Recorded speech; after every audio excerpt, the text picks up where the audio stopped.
భక్తులకందరికి కూడా మనవి, ఏప్రిల్ నెల 9వ తారీఖు మంగళవారము తెలుగు సంవత్సరాది ఉగాది పర్వదినం, ఉగాది పండగ. క్రోధినామ సంవత్సరం చైత్ర శుద్ధ పాడ్యమి ఆ రోజు నుంచి కూడా ప్రారంభమవుతుంది. తెలుగు సంవత్సరం ప్రారంభమవుతుంది.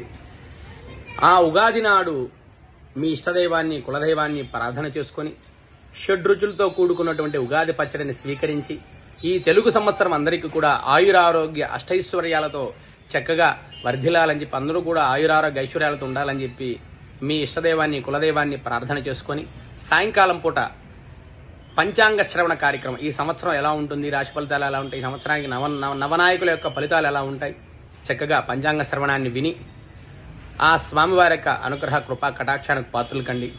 తెలుగు సంవత్సరాది అయినటువంటి ఉగాది పండుగని అంగరంగ వైభవపేతంగా చేసుకోండి.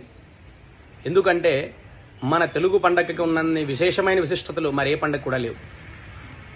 హైందవ సాంప్రదాయంలోనే తెలుగు వారి పండగలంటేనే విశేషం. దాంట్లో ప్రప్రథమైనటువంటి పండగ ఉగాది పండగ. ఉగాది పండగ రోజు ప్రతి ఒక్కరూ కూడా మీ ఇష్టదైవాన్ని, కులదైవాన్ని పూజ చేసుకొని షడ్రుచులతో కూడుకున్నటువంటి ఉగాది పచ్చడిని స్వీకరించి పంచాంగ శ్రవణాన్ని విని చక్కగా ఆలయానికి వెళ్లి అర్చనలు చేసుకుని స్వామివారికి అనుగ్రహ కృపా కటాక్షానికి పాత్రలు కండి.